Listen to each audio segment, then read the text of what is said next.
Salawat. We're going to start the program with the recitation of Qur'an from Ali Nurmohamed. Let's welcome the Salaat ala Muhammad wa ala Muhammad.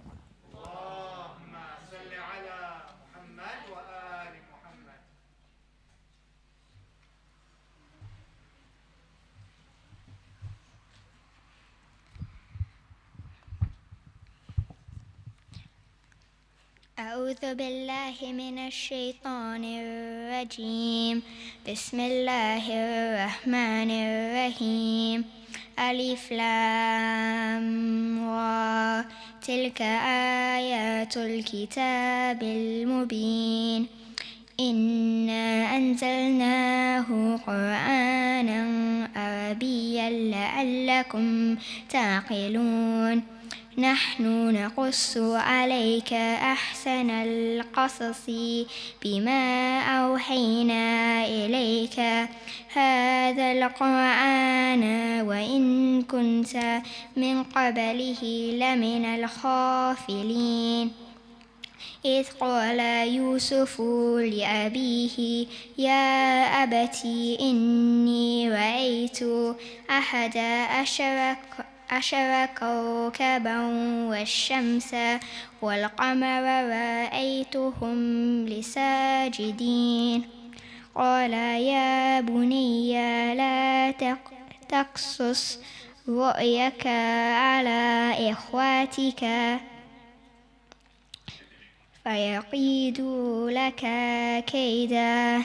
إن الشيطان للإنسان عدو مبين.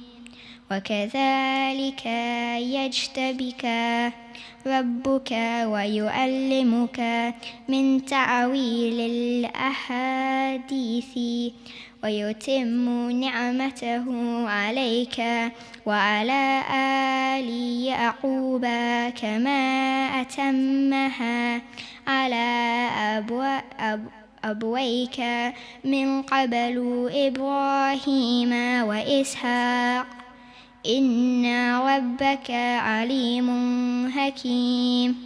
لقد كان في يوسف وإخواته آيات للصائلين. صدق الله العلي العظيم.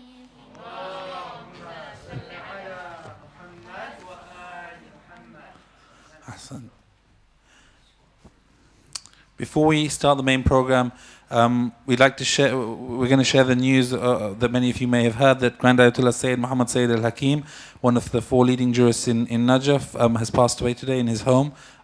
Please recite Surah Fatiha.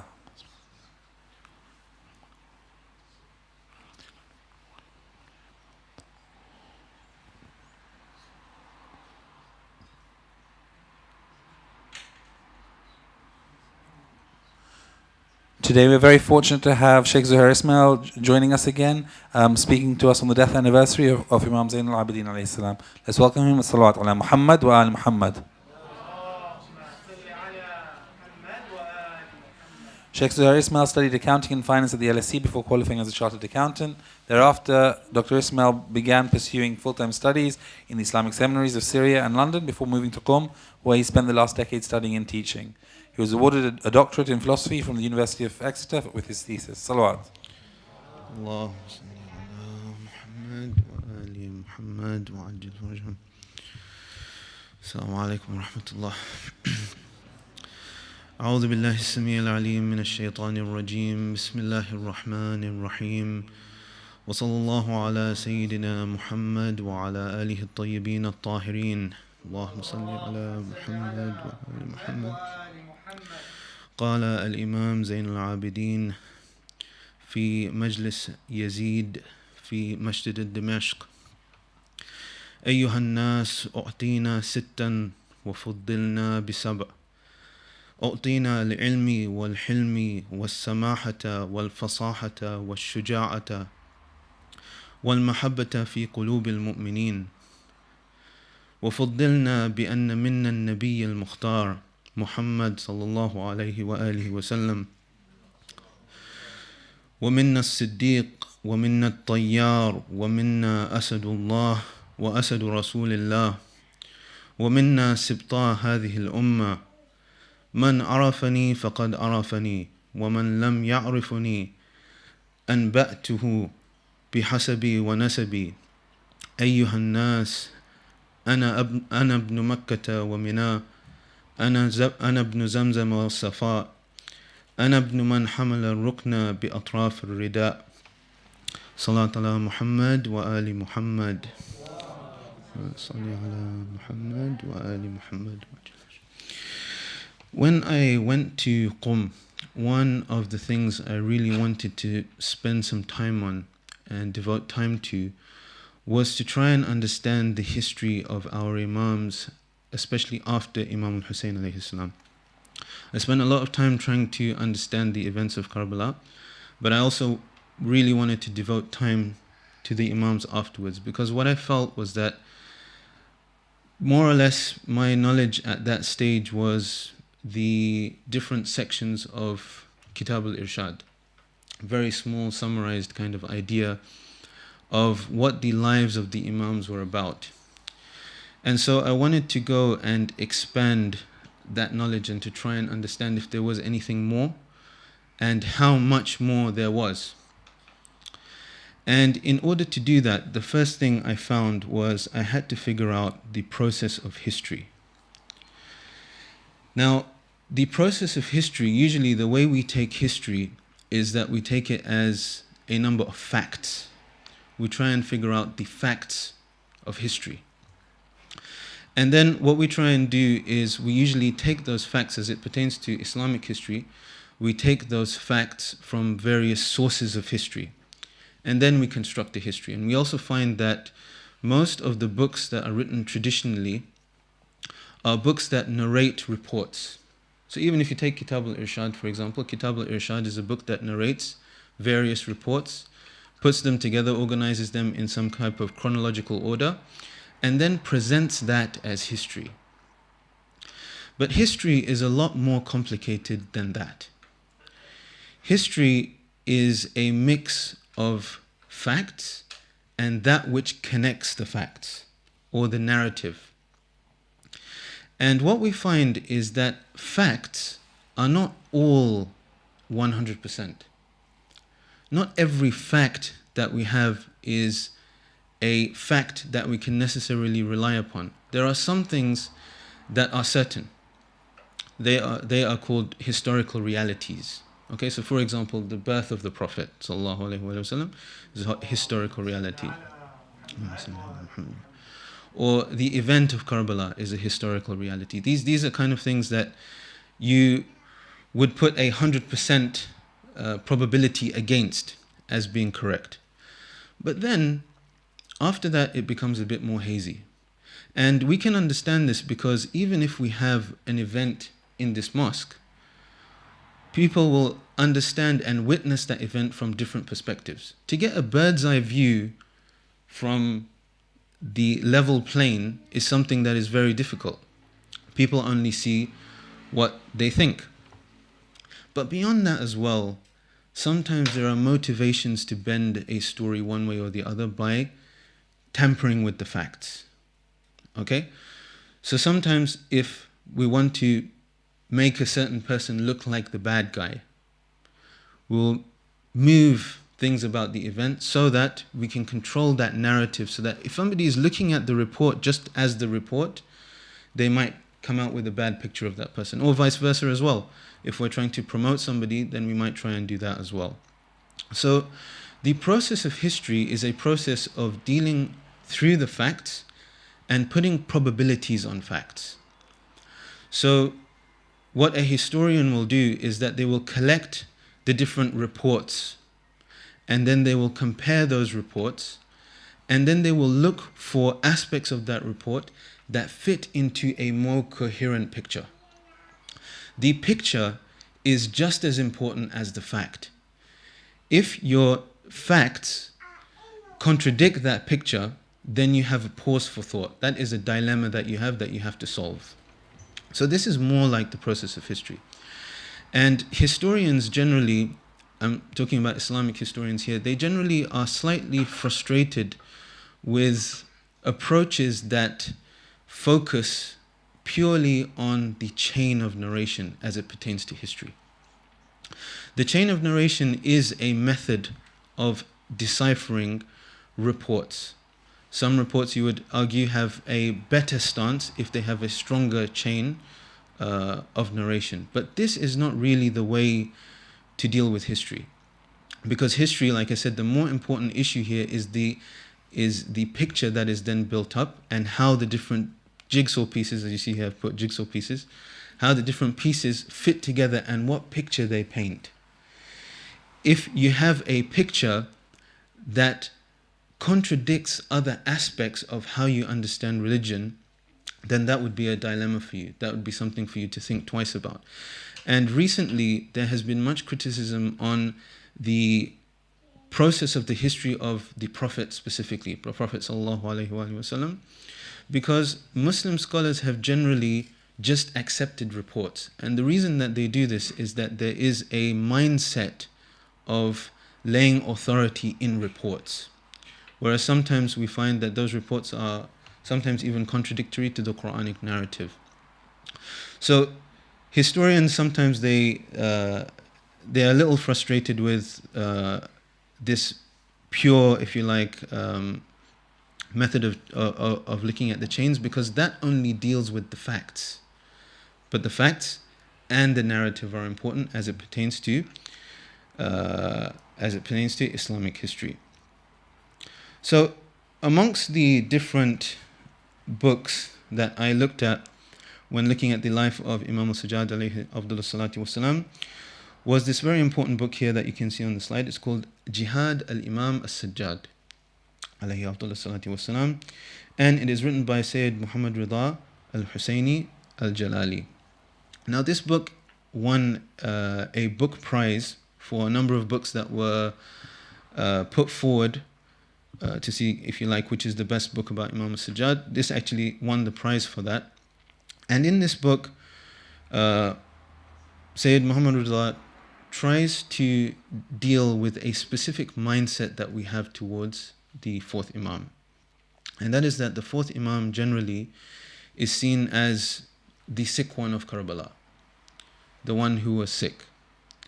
And if we would like to have, if we have somebody sick, then we will make our 5-time Yujibul, and this is the role of the Imam. Then he's seen as perhaps a weaker personality, a worshipper, a teacher, and somebody who stayed out of politics. And Sayyid Muhammad Rida, he wants to challenge this view. He wants to change our view about the Imam, and this is why he's called the book Jihad al-Imam al-Sajjad. Jihad al-Imam al-Sajjad meaning the struggle of Imam al-Sajjad.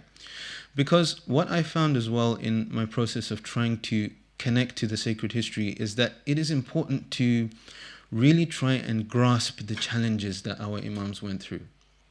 Because in terms of a story arc, we generally, human beings generally, identify when we see struggle, when we see difficulty, and then after difficulty, when we see success. We connect to our figure when we connect to their difficulty, because human existence and human life is a struggle. So once we can understand the struggles that the Imams went through, then we can connect to their wisdom, we can connect to their perfection, and we can also connect to their story. We can connect to their struggle. So there are a couple of other points that Sayyid Muhammad Rida brought out, and one of the most important was this point here, that Sayyid Muhammad Rida tried to show that Imam Zainul Abideen alayhi salam did participate in the Battle of Karbala. And for this he uses a very important text. This text is called Tasmiya man qutila ma'a al-Hussain min ahli baytihi wa ikhwatihi wa shi'atihi. So this is a list of names of those people that were killed with Imam al-Hussain alayhi salam and his family, from among his family, his brothers and his followers. Some people have given a little bit of an idea that this should be man qatala ma'al Hussain, who fought with Hussein rather than who died with him, because there were some people who fought and didn't die, and of course Imam Ali ibn al-Hussain Zainul Abideen alayhi salam being one of them. So this is the actual text of the report. He says, the author says, وَكَانَ عَلِي ibn Hussain عَلِيلًا, which means that Imam Zainul Abideen alayhi salam, Ali ibn Hussain, was sick. وَارْتُثَّ يَوْمَئِذٍ وَقَدْ حَضَرَ بَعْضُ الْكِتَالِ, which means that وَارْتُثَّ, this word وَارْتُثَّ is irtutha, and he was, is a word that signifies being carried off the battlefield. So almost being stretchered off. Okay? So that day he was stretchered off the battlefield. وَقَدْ حَضَرَ بَعْضُ الْقِتَالِ, and he was there present for some of the fighting. فَدَفَعَ اللَّهُ عَنْهُ, so Allah protected him from that. وَأُخِذَ مَعَ النِّسَاءِ, and he was taken with the women of the camp. Now this is what we call a historical fact. A fact. And Tasmiyah is one of the oldest texts, if not the, I would say the oldest text that we have extant at the moment, about the event of Ashura and who was killed with Imam Hussain alayhi salam. And this text was compiled by a Zaydi, and he was a companion of Imam as-Sadiq and Imam al-Baqir alayhi salam. So now when we look at this text, we have a text, and we need to look at it and assign a probability. Okay? We need to see the other texts and what other people have said. Has anybody said that the Imam didn't fight? Many have reported that he was ill, but has any text reported that he didn't fight? And of course, Muhammad Hussain al-Jalali would argue that even if they did, this is a much older text, and so this should take precedence amongst above that. So his first challenge to our idea that, Imam Zainul Abideen alayhi salam was weak and he couldn't fight and he's the Marid of Karbala and all of that, was to say, look, he was ill, and yes, that doesn't take away all of the divine wisdom in protecting the Imam, so that the line of the Imams would continue and all of that. But the reason for him not being killed is that he was injured. He was sick and he was injured. And he was carried off the battlefield. And of course, once the battle is finished, then it is not right for the other side to just kill off the injured, if you like. Even though we report Shimr did try to do that. But that was not the correct thing to do. So this is the first challenge that Muhammad Hussain al-Jalali brings up. That, look, our idea of the Imam is completely different. And then after this, as he continues to look at the life of the Imam, he splits the life of the Imam into two halves, or two sections. The first is Karbala and the events that happen after, and the second is Medina.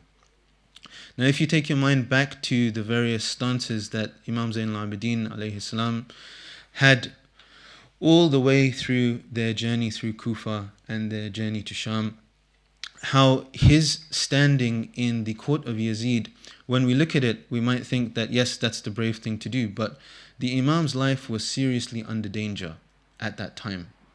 And the Imam had to be very wise about the way he stood up. Because if he had just stood up and criticized the Umayyads, that might have been reason enough for him to just be finished at that point. But the khutbah that I recited a little bit of at the beginning is the khutbah that he gave at the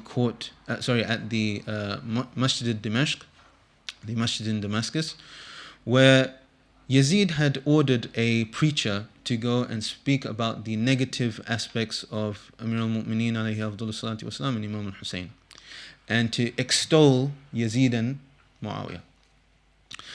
So at that point, the Imam let out, it says saha. Saha means let out a kind of scream, or not a scream, like a exasperated expression. And he then said to, he admonished the preacher and then said to Yazid, let me go and say something which will be pleasing to Allah subhanahu wa ta'ala. And of course Yazid didn't want the Imam to do that, but because of the crowd around, the crowd wanted to hear what the Imam had to say, they said let him speak. And you'll notice in this khutbah, when the Imam was allowed to speak, that he did not criticize Yazid and he did not criticize Muawiyah. He did one simple thing, of course in the most eloquent manner possible. He just told everybody who he was. He explained who he was. So he said, we the Ahlul Bayt have been given, I think 6 things. Sorry, I just go back to that, where I had the khutbah. Yes, we've been given 6 things.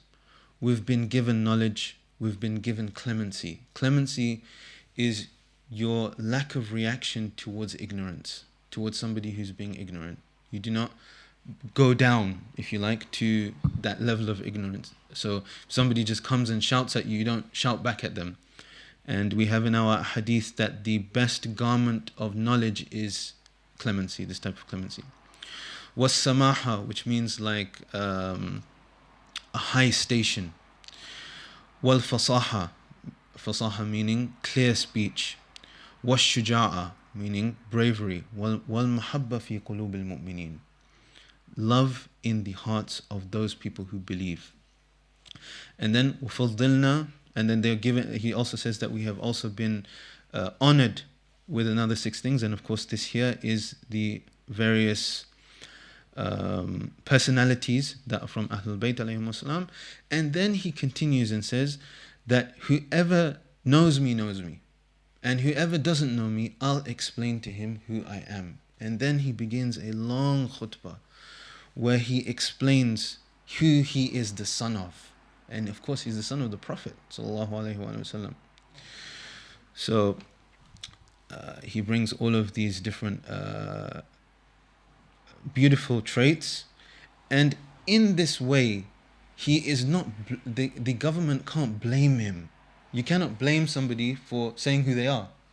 This is who I am. I'm the son of the Prophet, and then describing who the Prophet is. This is still an Islamic society. You can explain who the Prophet was, and you can explain the beautiful traits of the Prophet sallallahu alaihi wasallam. And this whole move from Kufa to Sham was an extremely poor decision by the Umayyad government. Until that point, Ibn Ziyad had been very astute in his dealing with the people of Kufa. But the decision to make this journey from Kufa to Sham was a very, very bad miscalculation, and the Imam was able to take advantage of that situation such that Yazid's own court was turning against him. And because of that stance that the Imam took, then Yazid decided to send them back to Medina. There was no further action that could be taken, because now within the stronghold of the Umayyads, the Imam had taken such a stance. So, sorry, it was back here. Okay, so this is in Kufa and Sham, and the brave stance that the Imam took there. Now, what about when the Imam came back to Medina? I mentioned in one of the lectures, I think before, that we had, that when the Imam came back to Medina, there was not more than 20 people in Makkah and Medina who loved Ahlul Bayt. This is actually a text from Imam Sajad himself. He said, when we came back. And of course, because of the Imam's young age, the age of 23, nobody suspected that he was an Imam. Because we know the line of the Imams, but at that time, for the people around, perhaps it was not as clear. Because for a person to be a threat, they had to have that social standing that usually young people didn't have. So at this time of such loss in the household of Ahlul Bayt, where there were so many orphans, there were so many widows, at this time Imam Zainul Abideen alayhi salam decided to live outside of Medina. He had no support in Medina anyway. And at that time, Medina itself was becoming a hotspot for resistance. not because of Imam al-Hussein. Because like I mentioned before, there was no supporters for Ahlul Bayt in Medina. Okay? Very few. And even if you notice the letters that the Medinians wrote and the criticisms that they made of Yazid, they never mention Imam Hussein, his killing of Imam al-Hussein. Now, because of that, that resistance that was happening in Medina, Yazid sent an army to Medina and Makkah, and they ransacked Medina and they ransacked Makkah, and this is called the Waqi'at al-Harra. And because the Imam had positioned himself outside of Medina, he was not considered to be a threat. Because of his distance, his physical distance, he was also separated intellectually from that resistance. And to the extent that Marwan bin Hakam sent his family to Imam Zainul Abideen's house during the Waqi'at al-Harra, during this event where, like I said, Medina was completely ransacked. It was made halal. There were many illegitimate children born afterwards because of the acts of that army that ransacked Medina. Many people were killed. So this distance allowed the Imam to start a more positive relationship with the Caliphate, okay, because he was outside of the resistance. Now, Marwan bin Hakam was the founder of the Marwanid dynasty. The Marwanid dynasty comes straight after the Umayyad dynasty. So within the life of Imam Sajad, the same people who he sheltered in his own home became the rulers. Okay? So the same people that he had given that positive experience of being sheltered within his home, they then became the caliphs. So after the Waqi'at al-Harra, the Imam was able to come back to Medina, and it is mentioned that when he came back to Medina, he asked Bishr ibn Hadim to announce the call of the death of Hussain. So this is the return of the Imam to Medina. Of course, this was an event that within the society was an important event. But you'll see there's some aspects of this that again are very indicative of what the Medinese thought of the Imam. And here, when I talk about the Medinese, I mean really the powerful people. When the Imam, he was coming back to Medina, as he entered, he had a cloth in his hand with which to wipe the tears behind him. And there was a servant with him who was carrying a chair. The servant placed the chair on the ground whilst the Imam couldn't stop the silent tears pouring out of his eyes. As he sat there, the cries and the wailing heightened, and then people came from every side to console the Imam on the death of his father. And then he gave a very important speech then as well. However, none of the main figures of Medina came. So you can imagine now, this is now a important member of society. Something very significant has happened. There is now an opportunity to come and condole. But none of the people came. None of the important people of Medina came. And this is just another indication of what that atmosphere was like, such that even to condole, people were not willing to come. And this situation was completely reversed by the Imam later on. So there's a tradition from Imam Sadiq alayhi salam. He says, so this is what the Imam says, ارتد الناس بعد قتل الحسين. He said the people turned back. Irtidad, as you know, is to turn back from Islam even. But let's not say from Islam. Turned away from the Ahlul Bayt alayhim salam. ارتد الناس بعد قتل الحسين. They turned back. إلا ثلاثة, and then he mentions the three people. ثم إن الناس لحقوا وكثروا. So then afterwards the people came back and they became many. And how did they become many? They became many through the work of Imam Zainul Abideen alayhi afdalus salatu wassalam, through his various dealing with the different sects that appeared. So the Zaydiyah are a very important sect that came about at the time of Imam Sajad. And again, their criticism was that the Imam wasn't rising. The Imam was seen as weak, as somebody who had preferred worship over rising up. And then at the same time, so this is the Zaydiyah. And another thing that was occurring at the time was that the Umayyads were moving towards controlling the hadith narrative through Az-Zuhri. You might have heard of Az-Zuhri, who was basically a scholar that was promoted through the Umayyad ranks. And what he tried to do was to try and control the issue of asanid, to try and control the issue of chains. Because until that time in Medina, people would just say, Qala Rasulullah sallallahu alayhi wa sallam. They would just say the Prophet said. Yeah, it's like, for example, imagine we had a personality in the center and they had said something, you would just say what they said. And the grandchildren, etc., would just say what they wouldn't say, I heard from my father, who heard from X person, who heard from Y person that this is what is said.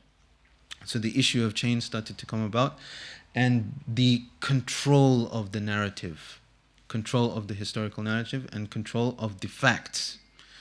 Because this is, again, as I tie it back to the process of history, control of the facts and manipulation of the facts was something that was very important for that time. I have a little bit more, but I think we've reached the end of the time. So inshallah we'll leave it there with the salawat ala Muhammad wa ali Muhammad. Allahumma salli ala Muhammad wa ali Muhammad.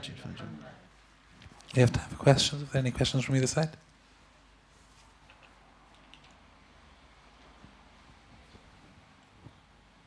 Assalamu alaikum. So I imagine in addition to the challenges that the Imam had on his return to Medina, one further challenge was, for the people to accept his imamate, and also there were challenges within that, for example, with Muhammad ibn Hanafiya and so on. So how did he deal with that challenge? Of course, the Imams were very clear about their right to authority. And like I said to you, the Medinese and the Meccans, they didn't agree with this claim at all. And so the increase in the number of followers was something that occurred through outside of these areas. One of the ways that is mentioned for Imam Zainul Abideen alayhi salam specifically is that he would take servants into his house, he would train them, he would improve their situation as well, and then he would free them. So in a covert manner, he would be able to teach people, because the Imam wasn't that free to be able to just come out and, let's say teach these issues. But within the confines of his own home, he is as free as he can be. So what happened then is that there were a lot of people who were then attached to the household of Ahlul Bayt alayhim salatu wassalam. And this is definitely one of the ways in which he was able to increase the number of followers that they had. Then of course there was the Tawabin movement, and there was, like you said, some of them linked to Muhammad ibn Hanafiya, and the Shia in general were quite a large body. So even the Zaydiyah, they were Shia, but they believed in a certain way. So they believed in military uprising. And it is some historians have opined that the Imam did support the Zaydiyah privately, even though the way was not to uprise. It's not. He did support the Zaydiyah. So yeah, and then as it pertains to Muhammad ibn Hanafiya, if you like, the tension between Imam Zainul Abideen and Muhammad ibn Hanafiya reached to a point where they were both. This account, I'm just remembering it right now. They were both in front of the black stone, and it was simply a challenge that the black stone will say which one is the Imam, because Ibn Hanafiya's idea was that it should move from brother, just like Imam Hassan and Imam Hussain, it can move from Imam Ali to him. But Imam Zainul Abideen managed to put that to an end. Any questions from the lady side?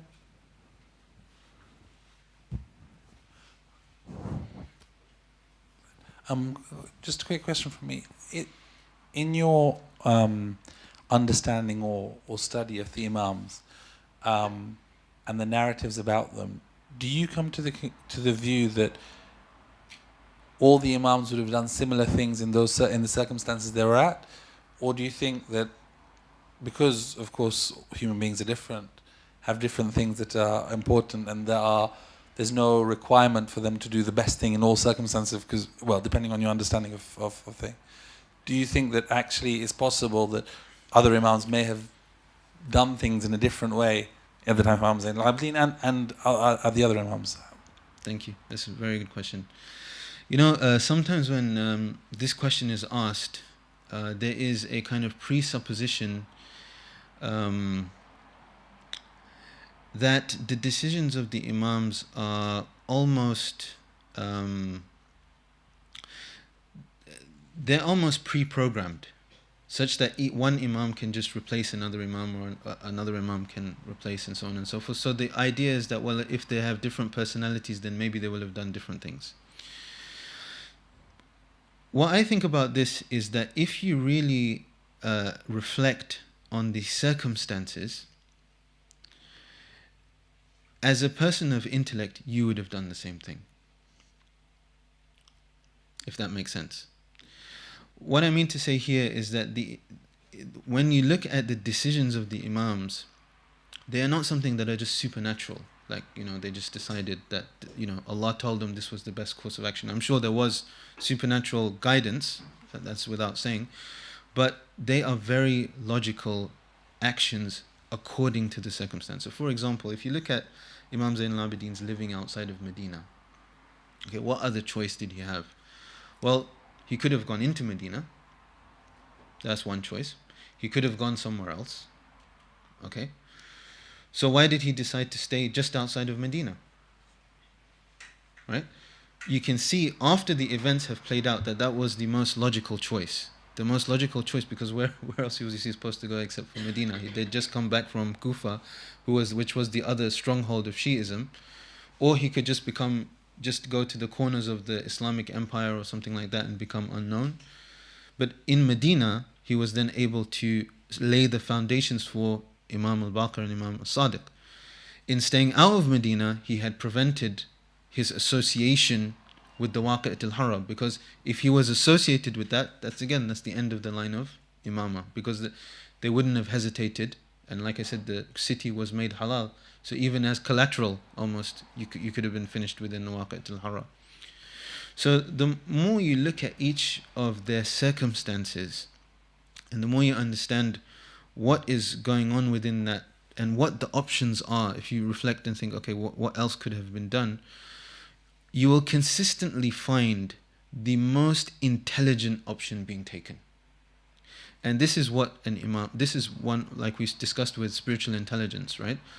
The spiritual intelligence and all the faculties of intelligence of the Imams are at their most active potential that they have. They are at the most active. They're, if you like, at 100% activeness. So even with our 1%, we understand the reason for the 100%. Right? We can understand that. And yes, I'm sure there was divine guidance all the way through, but even if you took that out and you were going to all the way to, you know, not looking at anything like that, like I said to you, and this is why I don't think the Imams would have taken different actions.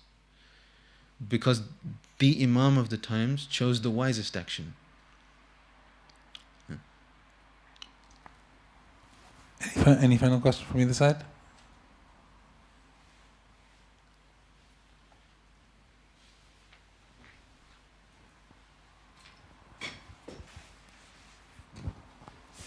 Assalamu alaikum. Alaikum salam. The question may be a bit out of this lecture, brother. Do you have any explanation why Umm al-Banin salamullahi alayha and Muhammad ibn al-Hanafiyyah they didn't join Imam Hussain for Karbala, please?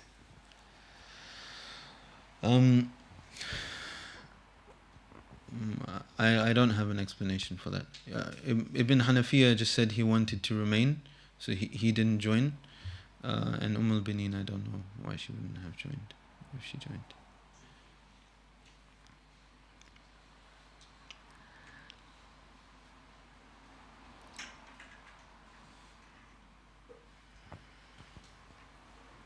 Any final questions? Okay, I think we're in the Salaat ala Muhammad wa ala Muhammad.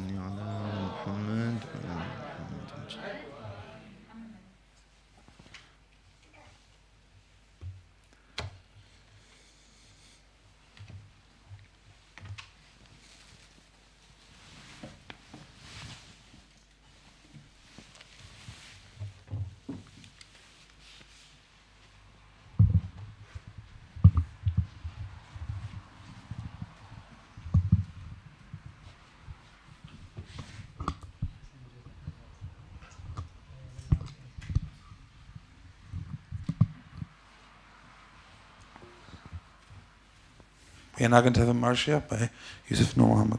Salaat ala Muhammad wa ala Muhammad.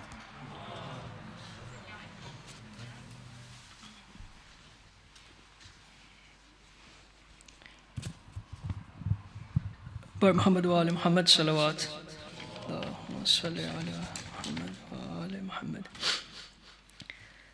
Bazar Sham hai,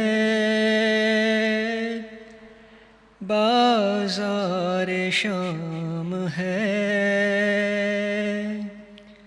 bazar Sham hai, bazar Sham hai. مظلوم کا کنبہ جب شام کو پہنچا، عابد کا تھا نوحہ، لو آ گیا بازار. مظلوم کا کنبہ جب شام کو پہنچا، عابد کا تھا نوحہ، لو آ گیا بازار. میری پھوپھی اماں روتی ہے بے پردہ، لاکھوں کا ہے مجمع، لو آ گیا بازار، لو آ گیا بازار. یہ سوچ کے روتا ہوں، ماں بہن کھلے سر ہے، کس طرح سے دیکھوں گا جو سامنے منظر ہے. نیزے پہ ہے ایک سر، روتا ہے جو اکثر، کرتا ہے جو نوحہ، لو آ گیا بازار، لو آ گیا بازار. بازو ہے بندے میرے، میں کچھ نہیں کر سکتا، بوچھار ہے پتھر کی، ہم سب ہے رسن بستہ، ہے خون کا دریا جو سر سے ہے بہتا، ہنستے ہیں یہ آدھا، لو آ گیا بازار،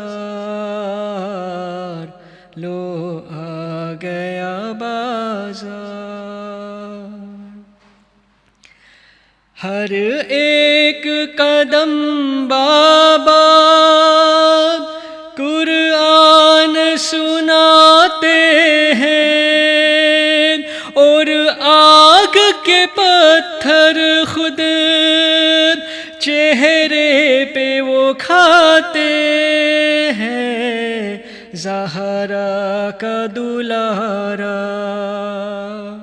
احمد کا نواسا ہے برسر نیزا، لو آ گیا بازار، لو آ گیا بازار، پردے کا محافظ اب سر اپنا گھراتا ہے، خون روتا ہے وہ غازی جب بھی نظر آتا ہے، زینب کا کھلا سر اور شام کا منظر، سر پہ نہیں پردہ، لو آ گیا بازار، لو آ گیا بازار، موت آئے گی زندہ میں پیاری میری بہنا کی، ہاتھوں سے بناؤں گا میں قبر سکینہ کی، وہ خون بھرا کرتا ہر ایک تماچا، یہ اس کو ہے سہنا، لو آ گیا بازار، لو آ گیا بازار، مولا کو مدینے میں ایک شخص نے جب پوچھا، جو سب سے مصیبت تھی وہ کون سا منظر تھا، مولا کہے رو کر دل سوز تھا منظر، نظروں میں جو چھایا، لو آ گیا بازار، لو آ گیا بازار،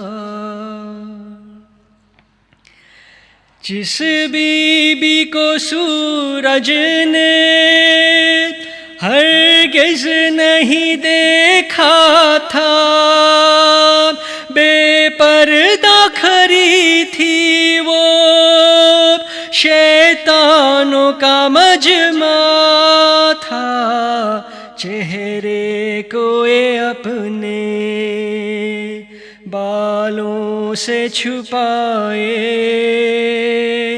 پڑھتی رہی خطبہ، لو آ گیا بازار، مظلوم کا کنبہ جب شام کو پہنچا، عابد کا تھا نوحہ، لو آ گیا بازار، لو آ گیا بازار۔ سورہ مبارکۃ الفاتحہ۔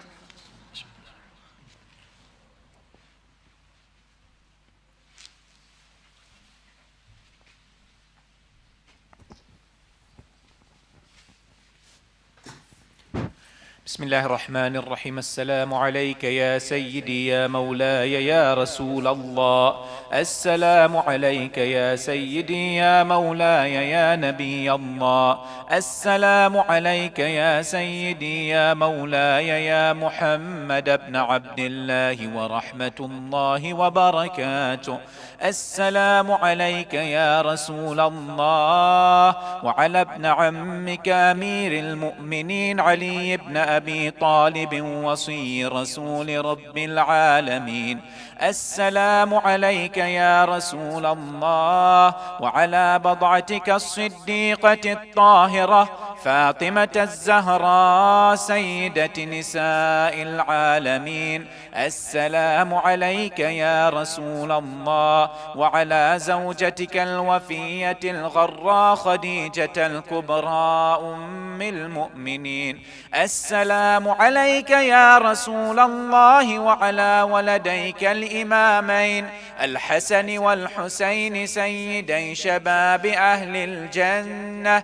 السلام عليك يا رسول الله وعلى أئمة المسلمين من ذرية ولدك الحسين علي السجاد ومحمد الباقر وجعفر الصادق وموسى الكاظم وعلي الرضا ومحمد الجواد وعلي الهادي والحسن العسكري والحجة ابن الحسن المهدي. السلام عليك يا صاحب الزمان عجل الله تعالى فرجك وسهل الله مخرجك وظهورك وجعلنا الله من أنصارك وأعوانك والمستشهدين بين يديك. السلام عليكم جميعا أهل البيت ورحمة الله وبركاته.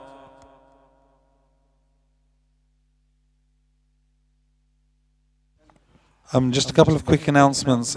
Firstly, next Friday we have a talk by Professor Hassan Abbas, who'll be coming from the States, and he'll be talking about his new book, The Prophet's Heir, The Life of Ali ibn Abi Talib, which is a modern biography of Imam Ali alayhi salam. The week after we have Dr. Marie Rodell, who'll be speaking to us about Muslims in Mali, and we have Sheikh Ayub, who'll be also be speaking, and you can find out more on SICM.org.uk. Next Thursday we have our Dua Kumail program, which again will be live and in person, so please do attend inshallah. And if you'd like to find out more, talk to a member of the executive committee, go to SICM.org.uk. Salawat.